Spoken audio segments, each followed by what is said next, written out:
नमस्कार दोस्तों, स्वागत है आपका आपके अपनी YouTube channel government job preparation पर। दोस्तों इस सीरीज में हम लोग स्टार्ट करेंगे भारतीय राज्य व्यवस्था के जो इंपॉर्टेंट एमसीक्यूज़ हैं जो कि हमारे हर एक एग्जाम के लिए महत्वपूर्ण है।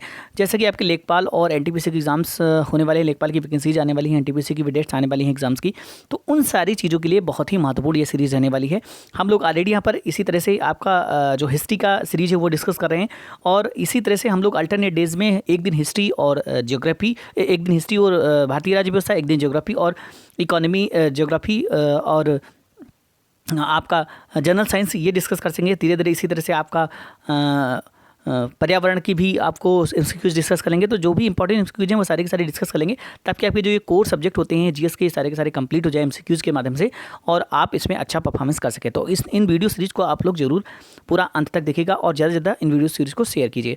तो चलिए शुरू करते हैं आज का हमारा वीडियो। सो गाइस, यहाँ पर जो पहला क्वेश्चन हमारा निकल कर आ रहा है वह है, निम्नलिखित में से किस देश का अलिखित संविधान है। तो बहुत ही आसान सा क्वेश्चन है, आपको बताना है इसमें से किसका अलिखित संविधान है। तो ऑप्शन नंबर आपका यहाँ पर बी सही हो जाएगा, यूके, यानी कि ऑप्शन नंबर बी आपका सही हो जाता है। यूके जो कि ब्रिटेन, इसका जो संविधान है ये अलिखित है और यहाँ संसदीय परंपराओं के आधार पर शासन होता है।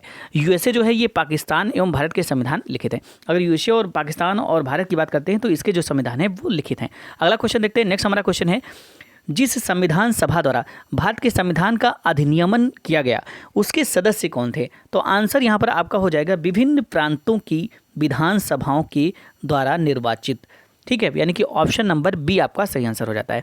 जिस संविधान सभा द्वारा भारत के संविधान का अधिनियमन किया गया उसके जो सदस्य थे ये विभिन्न प्रांतों की विधानसभाओं द्वारा निर्वाचित थे।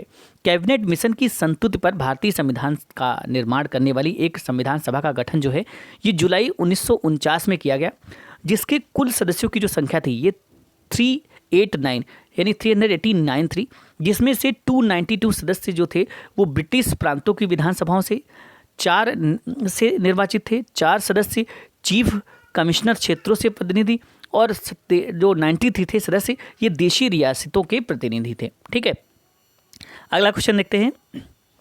नेक्स्ट क्वेश्चन, भारत की अंतःकालीन संसद में कितने सदस्य थे। तो भारत की जो अंतःकालीन संसद थी उसमें 296 सदस्य थे, यानी कि ऑप्शन नंबर ए आपका सही आंसर हो जाता है। नेक्स्ट क्वेश्चन हमारा देखते हैं। अगला क्वेश्चन है, प्रथम केंद्रीय विधानसभा का गठन कब किया गया था। तो दोस्तों जो प्रथम केंद्रीय विधानसभा का गठन है ये 1921 में किया गया था। ऑप्शन नंबर सी आपका सही आंसर हो जाता है।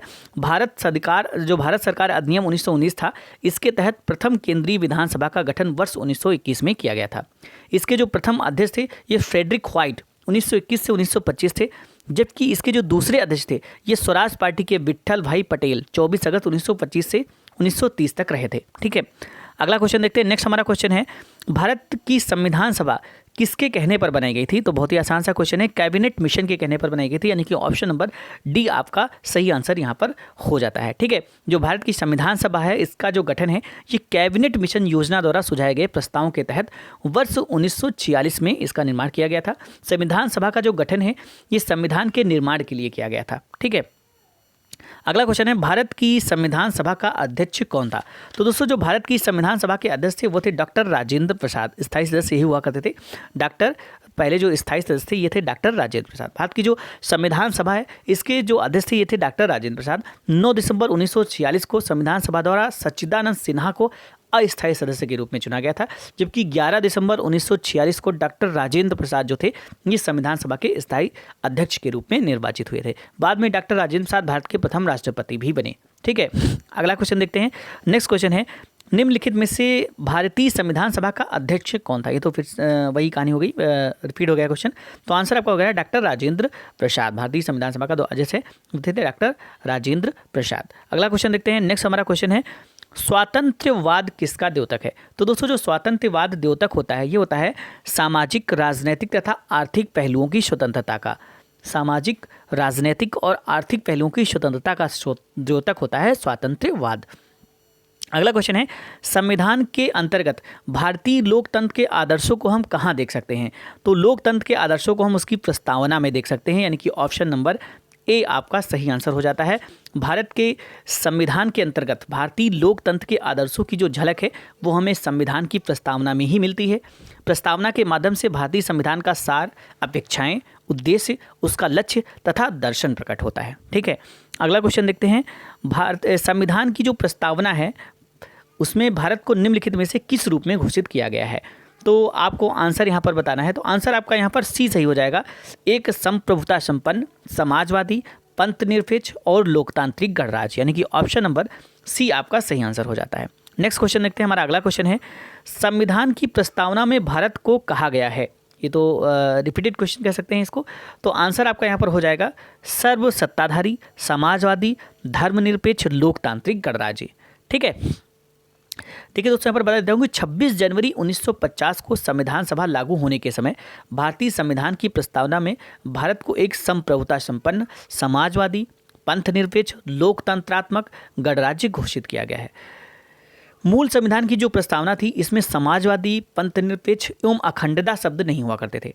इन्हें तत्कालीन प्रधानमंत्री जो इंदिरा गांधी थी, इनके द्वारा गठित स्वर्ण सिंह समिति की सिफारिश पर किए गए 42वें संविधान संशोधन 1946 द्वारा प्रस्तावना में जोड़ा गया था। ठीक है, अगला क्वेश्चन देखते हैं। संविधान बनाते समय निम्नलिखित में से कौन सा आदर्श प्रस्तावना में शामिल नहीं किया गया था? तो मैंने अभी आपको बताया, यहाँ पर आपका आंसर नंबर सी हो जाएगा। समाजवादी शब्द को यहाँ पर नहीं जोड़ा गया था, जिसे 42वें संविधान संशोधन 1976 में जोड़ा गया था। अगला क्वेश्चन देखते हैं। नेक्स्ट हमारा क्वेश्चन है, लोकप्रिय प्रभुसत्ता क्या है? तो लोकप्रिय प्रभुसत्ता से आपका तात्पर्य क्या है, ये पूछने का मतलब है। तो आंसर आपका हो जाएगा जनता के प्रतिनिधि का प्रभुत्व, यानी कि ऑप्शन नंबर बी आपका सही आंसर हो जाता है। लोकप्रिय प्रभुसत्ता का अर्थ होता है एक ऐसी शासन पद्धति से जिसमें जनता अपने प्रतिनिधियों के माध्यम से शासन करती है। ऐसी शासन व्यवस्था में जनता को अपने प्रतिनिधियों को चुनने तथा समय समय पर परिवर्तित करने का अधिकार होता है। इस शासन प्रणाली का जो विकास है, ये सामाजिक समझौता सिद्धांत के आधार पर हुआ। अगला क्वेश्चन देखते हैं। नेक्स्ट हमारा क्वेश्चन है, भारत पूर्ण संप्रभु लोकतांत्रिक गणराज्य कब बना? तो भारत पूर्ण संप्रभु लोकतांत्रिक जो गणराज्य है, ये 26 नवंबर 1949 को बना। 26 नवंबर 1949 को भारत जो है ये पूर्ण संप्रभु लोकतांत्रिक गणराज्य बना, क्योंकि संविधान सभा द्वारा संविधान की उद्देशिका अथवा प्रस्तावना को 26 नवंबर 1949 को अंगीकृत, अधिनियमित एवं आत्मार्पित किया गया तथा संविधान के कुछ अनुच्छेदों को तत्काल लागू भी कर दिया गया, जबकि शेष संविधान को 26 जनवरी 1950 को लागू किया गया। तो संविधान को अंगीकृत, अधिनियमित या आत्मार्पित कब किया गया, ये क्वेश्चन बन जाता है। तो इसका आंसर आपका हो जाएगा 26 नवंबर 1949, और अगर लागू करने की बात की जाए तो ये हो जाएगा 26 जनवरी 1950। अगला क्वेश्चन देखते हैं। नेक्स्ट हमारा क्वेश्चन है, संविधान की उद्देशिका यानी कि प्रस्तावना का संशोधन कितनी बार किया गया है? तो इसका संशोधन सिर्फ मैंने बताया एक बार सिर्फ इसका संशोधन किया गया है। वो भी कब किया गया है? ये 42वें संविधान संशोधन में इसका संशोधन किया गया है। ठीक है, और उसमें आपकी उद्देशिका में समाजवाद, पंथ निरपेक्ष और अखंडता, ये 3 शब्द उसमें जोड़े गए थे। अगला क्वेश्चन देखते हैं। भारतीय संविधान की प्रस्तावना में निम्नलिखित में से किस अभिव्यक्ति का प्रयोग नहीं किया गया है? तो आंसर आपका यहाँ पर हो जाएगा ऑप्शन नंबर डी, संघीय। भारतीय संविधान की जो प्रस्तावना है, इसमें संघीय शब्द का प्रयोग नहीं किया गया है, परंतु अनुच्छेद 1 के अंतर्गत अगर हम देखते हैं तो भारत को राज्यों का संघ घोषित किया गया है। ठीक है, अगला क्वेश्चन देखते हैं। भारतीय संविधान की प्रस्तावना में निम्नलिखित में से किस अभिव्यक्ति का प्रयोग नहीं किया गया है? ये तो फिर से रिपीटेड क्वेश्चन हो गया यहाँ पर, तो आंसर हो जाएगा संघीय, option number D. Next question देखते हैं। हमारा अगला क्वेश्चन है, हमारे संविधान की प्रस्तावना में उल्लेख नहीं है। किस चीज़ का उल्लेख नहीं है हमारे संविधान की प्रस्तावना में? तो हमारे संविधान की अगर हम प्रस्तावना की बात करते हैं तो इसमें वयस्क मताधिकार का उल्लेख नहीं है, यानी कि ऑप्शन नंबर डी आपका सही आंसर हो जाता है।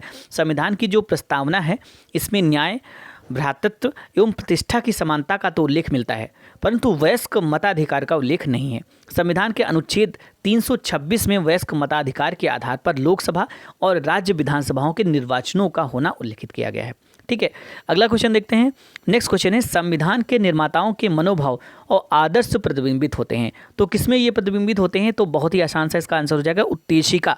जो संविधान की हमारी उद्देशिका है, उसी में ये सारी चीज़ें यहाँ पर प्रतिबिंबित होते हैं। ठीक है, अगला क्वेश्चन देखते हैं। नेक्स्ट हमारा क्वेश्चन है, भारत के संविधान में संघीय शब्द का प्रयोग कहाँ पर हुआ है?